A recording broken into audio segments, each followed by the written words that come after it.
देखिए, good morning students. जैसा कि हम लोग देख रहे थे, आपका पार्ट 1 में पढ़ा रही थी, ठीक है। वो पार्ट कंप्लीट हो चुका है, फिर भी मैंने आपको बहुत सारे वीडियो बना के दिए, आपने पढ़े और बहुत अच्छा हुआ, ठीक। ये पार्ट 2 है, क्योंकि पार्ट 2 आपका नहीं हो पाया, लेसन 1 है उसका, ठीक। तो उसमें कुछ टॉपिक मैंने पढ़ा दिए थे आपको। जैसे उसमें जो डेरिवेशन है कि किसी गोलीय पृष्ठ पर अपवर्तन का सूत्र उत्तल लेंस की सहायता से, अवतल लेंस की सहायता से, ठीक। फिर था लेंस मेकर फार्मूला। तो लेंस मेकर सूत्र जो है वो बच्चे दोबारा उन्होंने कहा, तो मैंने कहा ठीक है, मैं दोबारा वीडियो बना देती हूँ। तो उसी के आधार पर मैं ये लेंस मेकर फार्मूला लेकर आई हूँ। बहुत ही सिंपल वे में आपको समझा दूँगी और बिल्कुल एकदम फाइनल हो जाएगा। लेकिन उससे पहले मेरी बात आप ध्यान से सुनें। जो बच्चे स्कूल आ रहे हैं बहुत ही अच्छी बात है, और जो नहीं आ रहे हैं, ऑनलाइन क्लासेस ले रहे हैं, वीडियो देख रहे हैं, तो वो सारे बच्चे क्या करेंगे कि देखिए, एक चीज़ मैं आपको समझा दूं। यहाँ आपके यहाँ दर्पण था और लेंस था, ठीक है। तो दर्पण और लेंस, जिस तरह से दर्पण पढ़ते थे उसी तरह से लेंस भी पढ़ते थे आप। दर्पण किसे कहते हैं, ठीक। दर्पण कितने प्रकार के होते हैं, दर्पण से संबंधित परिभाषाएं, फिर दर्पण से प्रतिबिंब बनने के नियम, फिर अवतल दर्पण से प्रतिबिंब बनने के नियम, उत्तल दर्पण से प्रतिबिंब बनने के नियम, ये सारी चीज़ें मैं आपको करा चुकी हूँ। आप अपनी कॉपी उठाइएगा, एक बार रिवाइज कर लीजिएगा, क्योंकि काफ़ी दिन से आप इसको पढ़े नहीं हैं, क्योंकि फर्स्ट पार्ट पढ़ रहे थे, सेकेंड पार्ट पढ़ रहे हैं आप। तो ये सारी चीज़ें रिवाइज करें। उसके बाद आइए लेंस। तो दर्पण में जो दर्पण सूत्र था 1/f बराबर 1/u + 1/b, ये आपका डिलीट कोर्स हो गया, ये आपका नहीं आएगा। इसके बाद आइए लेंस। मैंने लेंस भी बताया आपको, लेंस किसे कहते हैं, लेंस कितने प्रकार के होते हैं, लेंस से प्रतिबिंब बनने के नियम, और उत्तल लेंस और अवतल लेंस से प्रतिबिंब बनने के नियम, ठीक। फिर आपने डेरिवेशन स्टार्ट और लेंस की पहचान स्पर्श करके, ठीक है, प्रतिबिंब देखकर, और लेंस का उपयोग, इतनी चीज़ें आप करेंगे, क्योंकि मैं आपको सारी चीज़ें लिखा चुकी हूँ ये। फिर उसके बाद एक बहुत ही इम्पॉर्टेंट डेरिवेशन था, बहुत ही वेरी वेरी इम्पॉर्टेंट डेरिवेशन, कि किसी गोलीय पृष्ठ पर अपवर्तन का सूत्र, जो यहाँ देख रहे हैं स्क्रीन पर, किसी गोलीय पृष्ठ पर अपवर्तन का सूत्र आपने ये निगमन किया है, किससे, उत्तल लेंस की सहायता से और अवतल लेंस की सहायता से। तो इससे पहले, इस डेरिवेशन से पहले ये आप पढ़े हैं, एक बार रिवाइज कर लीजिएगा। कोई दिक्कत आती है मुझे बताइएगा, ठीक है। लेकिन आज हम लोग पढ़ने चल रहे हैं क्या, लेंस मेकर फॉर्मूला, जिसमें 2 हैं, लेंस के दोनों ओर माध्यम समान हो, और इसके अगले टॉपिक में पढ़ेंगे कि लेंस के दोनों ओर, इसमें तो माध्यम समान है लेकिन उसमें अलग अलग माध्यम, ठीक है। उसके आधार पर भी यही फॉर्मूला लिख लेगा, लेकिन मतलब फॉर्मूले एक ही है लेकिन मेथड 2 है, समझ गए। ओके, अब आइए आप शुरू करते हैं लेंस मेकर फार्मूला। बहुत ही सिंपल वे में आप फिगर पहले समझेंगे। अगर आपको फिगर समझ में आ गया तो आपको कोई भी दिक्कत नहीं आएगी। यहाँ देखा जाए, अब सारे बच्चे बिल्कुल एकदम माइंड कंसंट्रेट करके फिगर समझ लेंगे, तो ये कैलकुलेशन इट इज़ नॉट, बहुत ही सिंपल। अब देखो, ये कोई लेंस है, कौन सा लेंस है बच्चों, उत्तल लेंस। कौन सा है ये, उत्तल। अब मैंने इसीलिए कहा कि आप पूरे परिभाषा पढ़िएगा, लेंस क्या होता है, उत्तल लेंस कैसे होता है, अवतल लेंस क्या होता है, अभिसारी लेंस किसे कहते हैं, अपसारी लेंस किसे कहते हैं, ये सारी चीज़ें आप पढ़ेंगे। तो ये एक लेंस है, उत्तल लेंस, और इसको हम पतला लेंस यहाँ बोल रहे हैं। पतला लेंस समझ रहे किसे कहते हैं, कि जिसकी वक्रता त्रिज्या उसकी मोटाई की तुलना में नगण्य हो। पतला लेंस किसे कहते हैं, कि जिसकी वक्रता त्रिज्या की तुलना में उसकी मोटाई, या मोटाई मैंने दिखा रखा है ना, टी से देख रहे हैं ये मोटाई, ये टी उसकी तुलना में क्या हो, नगण्य। नगण्य का मतलब ना के बराबर हो, तो ऐसे लेंस को हम पतला लेंस कहते हैं। क्लियर।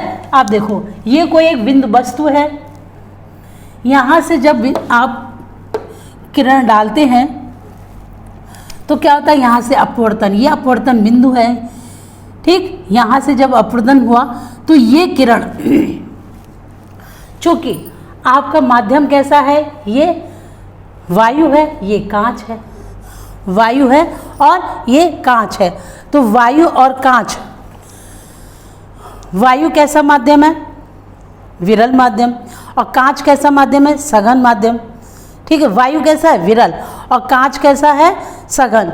ठीक है, तो जब वायु से सघन में जाती है कोई किरण, जब वायु से यानी सघन से वायु में जाती है तो क्या होता है? अविलंब से दूर हट जाती है। और इसी के अपोजिट, ठीक है, तो वो क्या होगा? दूर हटती है, वो झुकेगी। तो यहाँ पर वही चीज़ें दर्शाई गई हैं। ये किरण, ठीक, अब यहाँ से ये देखिए, इसका जो प्रतिबिंब बन रहा है किस पर बन रहा है? आई डैश पर, वो भी आभासी। किस पर बन रहा है? आभासी प्रतिबिंब प्रथम पृष्ठ के लिए। किस पृष्ठ के लिए? प्रथम। ये इसका प्रथम पृष्ठ है और ये प्रथम पृष्ठ और ये द्वितीय पृष्ठ। तो सबसे पहले हम प्रथम पृष्ठ के लिए देख रहे हैं। प्रथम पृष्ठ पर जब आप किसी बिंदु वस्तु से कोई आपतित किरण डालते हैं तो आपतन बिंदु से होकर ये अपना आभासी प्रतिबिंब किस पर बनाती है? आई डैश पर बनाती है। क्लियर? अब ये आई डैश, अब ध्यान रखो, ये आई डैश पे बनाती है। तो इसका देखो, ये इस वस्तु के लिए ये दूरी u है, ठीक है, और प्रतिबिंब क्या है? यहां पर v डैश होना चाहिए। ठीक, तो v डैश ये प्रतिबिंब यहां से लेके यहां तक, मैंने ये दूसरे प्रतिबिंब के लिए रखा है, कंफ्यूज मत होइएगा। पहले पृष्ठ के लिए बिंदु वस्तु से लेंस तक की जो दूरी है वो u है, और इसकी जो ये प्रतिबिंब की दूरी होगी वो क्या होगी? v dash. ठीक है, अब आइए दूसरे पृष्ठ के लिए।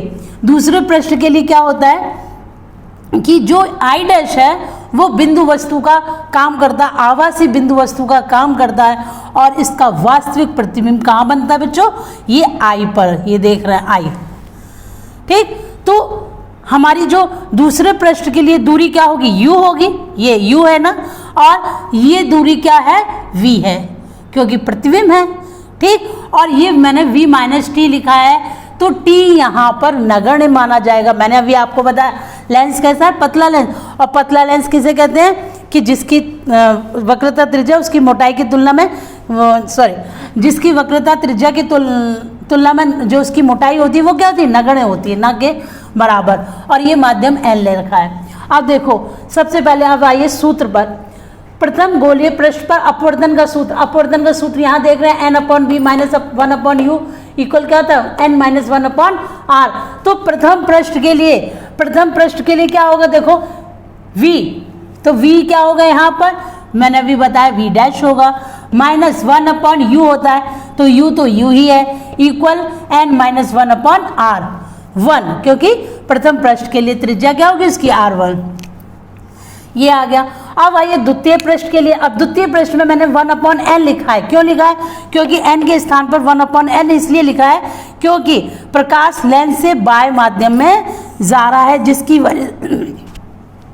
जिसकी वजह से हमें n के स्थान पर क्या रखना पड़ा? 1 अपॉन n। तो 1 अपॉन n रख दिए। देखो n की जगह 1 अपॉन n, और v, तो v तो इसका वास्तविक प्रतिबिंब है, यहाँ पर v है, माइनस 1 अपॉन u, और u क्या है यहाँ पर? v dash minus t। ठीक, लेकिन ये t जो है नगण्य होगा, आगे हम उसको नेगलेक्ट कर देंगे। इसको जब सॉल्व करें 1 अपॉन n तो ये नीचे आ जाएगा। यहाँ सॉल्व करके मैंने दिखा रखा है 1 upon N V minus 1 upon V dash equal 1 minus n और n इंटू R2। अब दोनों ओर मैंने क्या कर दिया? n से गुणा। ये देखिए दोनों ओर n से गुणा करने पर, जब n से गुणा करेंगे तो ये कट जाएगा। ठीक, ये n ऊपर आ जाएगा और ये n कैंसिल हो जाएगा। और यहाँ पर मैंने माइनस कॉमा ले लिया क्योंकि देखो यहाँ 1 माइनस n है, यहाँ पर कॉमा ले लिए, n माइनस 1 हो गया। बस देखिए क्या करा है आपने? 1 upon B minus n upon V dash minus this. अब समीकरण 1 और 2 को जोड़ दिया। आप कैलकुलेट करके देखिएगा, यही समीकरण आएगा जोड़ने पर। ठीक है, करेंगे आप। जब कोई वस्तु अनंत पर होती है तो प्रतिबिंब लेंस की द्वितीय फोकस पर बनता है, ये आपको पता है। तो u की जगह मैं क्या रखूंगी? इन्फिनिटी। v की जगह क्या रखूंगी? f। तो यहाँ पर मैंने वही चीज़ें रखी हैं, 1 अपॉन f। ठीक, ये तो 1 अपॉन f होता है ना, equal 1 upon infinity equal n minus 1 1 upon R1 minus 1 upon R2। ठीक, यहाँ पर इसको आप मत करिए, 1 अपॉन आप यहाँ पर लिख सकते हैं 1 upon F equal n minus 1, 1 upon R1 minus 1 upon R2, और इसी को हम कहते हैं क्या, lens maker formula, lens maker सूत्र। ठीक है, आप एक बार कर लीजिएगा, कोई दिक्कत आती है मुझे बताइएगा। थैंक्स फॉर वॉचिंग बेटे।